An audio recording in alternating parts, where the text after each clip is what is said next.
வாழ்க வளமுடன். தேர்தல் முடிவுகள்லாம் வந்துருச்சு. தேர்தல் முடிவுகள்லாம் வந்து தமிழ்நாட்டில் யாருமே எதிர்பார்க்காத முடிவுகள் இது. கனவுல கூட நினச்சி பார்க்கல.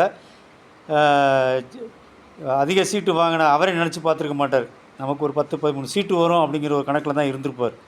அவருக்கு சந்தோஷம் தாங்க முடியல. அவங்களுக்கு யாராக இருந்தாலும் சந்தோஷம் இருக்க தான் செய்யும்.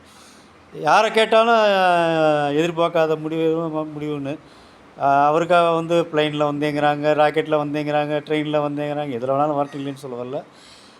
இருந்தாலும் விஜய் தம்பிக்கு வாழ்த்துக்கள். தம்பின்னு சொல்கிறதுனால ஒன்றும் தப்பு இல்லை, என்னோடய வயசில் கம்மி தான். என்னென்னா அவர் வார்த்தைக்கு வார்த்தை ஸ்டாலின் அங்கிள்னு சொன்னார். ஏன்னா ஸ்டாலின் அவர்களே அப்படி அங்கிள்னு சொல்லும்போது நான் தம்பின்னு சொல்ல ஒன்றும் தப்பு இல்லையே. இருந்தாலும் பரவாயில்லை, தப்பாக எடுத்துக்கிற மாட்டார். எனக்கு ஒன்றுமே புரியல. 4.5 வருஷம் அந்த ஆட்சி நடந்துச்சு. என்னென்னமோ நடந்துச்சு. எல்லா ஆட்சியும் நடக்கும்.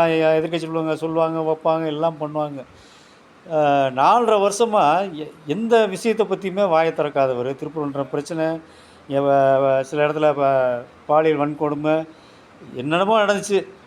அதெல்லாம் அடிக்கிட்டு போனால், சொல்லிட்டு போனால் அடிக்கிட்டே போகலாம். எதுலையுமே எப்போவுமே இல்லாத அக்கறை இந்த திடீர்னு ஒரு 5-6 மாதத்தில் எப்படி வந்துச்சுன்னு தெரில. 6 மாதம் முன்னாடி ஏதோ டெல்லி போயிட்டு வந்தாருன்னு நினைக்கிறேன். அது எந்த அளவுக்கு உண்மை பொய்ங்கிறது தெரியாது. போயிட்டு வந்துடும் கட்சி ஆரம்பித்தார். அதுக்கப்புறம் பார்த்திங்கன்னா சினிமா நடிகர்னால சாதாரண ரோட்டில் ஒரு டிவியில் நடித்தாலே கூட்டம் கூடும், ஒரு சின்ன ஷூட்டிங் எடுத்தாலே கூட்டம் கூடும். இவர் கூடின கூட்டம்லாம் வந்து நல்ல கூட்டம் தான், இல்லைன்னு சொல்ல வரல. அதெல்லாம் பாராட்டணும், இல்லைன்னு சொல்ல வரல. ஆனால் அரசியலுங்கிறதுக்குன்னு ஒரு இது இருக்குது. ஒரு சின்ன சைக்கிள் ஓட்டினா, சின்ன நடவண்டியை குழந்தை ஓட்டினா கூட தடுமாறும். அந்த நடவண்டியை ஓட்டுறது கூட ப்ராக்டிஸ் வேணும். ஒரு சைக்கிள் ஓட்டினாலும் ப்ராக்டிஸ் வேணும். எந்த ஒரு விஷயத்தை எடுத்துக்கிட்டாலும், எந்த ஒரு வேலையை எடுத்துக்கிட்டாலும், அது அக்கௌண்ட்ஸாக இருக்கட்டும், சயின்ஸாக இருக்கட்டும், எதை எடுத்தாலும் ஒரு சின்ன அனுபவமாக வேணும்.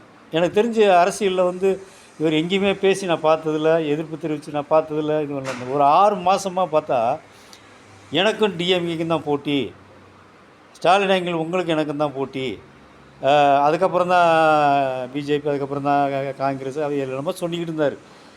அது என்னன்னே தெரில. அது ஏன் சொல்கிறாரு, எதுக்கு சொல்கிறாரு, ஏன் அவ்வளோ டென்ஷனு, நரம்பெல்லாம் புடச்சிக்கிட்டு. ஏன்னா இந்த மாதிரிலாம் சத்தம் போட்டால் இதாக இருக்கும்.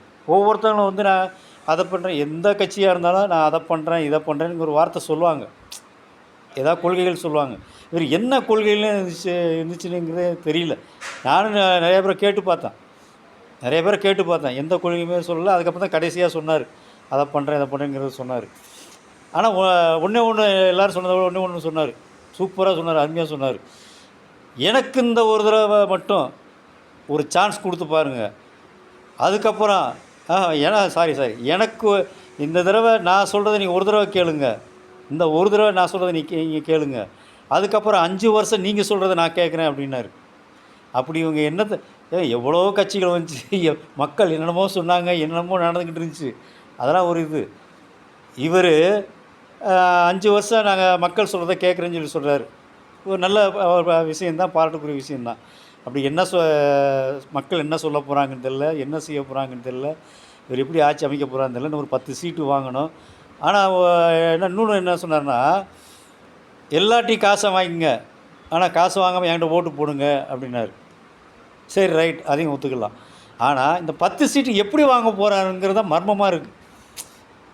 தம்பி விஜய் ஒரு தூரம் உழைச்சிருக்காரு, நம்ம போய் சும்மா ஆதரவு கொடுப்போமா, வைப்போமா? அதெல்லாம் வந்து அரசியல் குத்துங்கிறது, உள்குத்துங்கிறது எப்படிங்கிறது உலகம் அறிஞ்ச விஷயம். இது எப்படி அந்த 10 சீட்டு வாங்க போகிறாரு? இனமாக வாங்க போகிறாரா, இல்லை தர்மமாக வாங்க போகிறாரா, இல்லை கையேந்த போகிறாரா, எப்படிங்கிறது நமக்கு தெரில. இருந்தாலும் வாழ்த்துக்கள், மனதார வாழ்த்துறோம். 5 வருஷம் மக்கள் சொல்கிறத கேட்குறேங்கிறாரு. நல்லபடியாக கேட்டு ஒரு கர்மவீரர் காமராஜர், கக்கன், பசும்பொன் முத்துராமலிங்க தேவர் அவர்கள், ஏன்னா கலைஞர்லாம் எவ்வளோ நல்லவருங்கிறது அவர் கூட இருந்தவங்களுக்கு தான் தெரியும். கலைஞர்லாம் வந்து காமராஜர் காலத்தில் எவ்வளோ நல்லது பண்ணியிருக்காரு. அப்பேற்பட்ட காமராஜரை தோக்கடிச்சிட்டாருன்னா நம்மளாம் எம்மாத்திரம் சொல்லி சொன்னார். ஏன்னா இருந்தாலும் மறுபடியும் சொல்கிறேன், வாழ்த்துக்கள் தம்பி. நல்லபடியாக சீட்டை பிடிச்சி இனாமாக 10 சீட்டு வாங்கி நல்லபடியாக ஆட்சி அமைங்க. நல்லபடியாக அமைச்சு வெற்றி பெறும்படி வாழ்த்துக்கிறேன். நன்றி, வணக்கம். இதில் ஏதாவது தப்பு இருந்தால் மன்னிச்சுக்கங்க.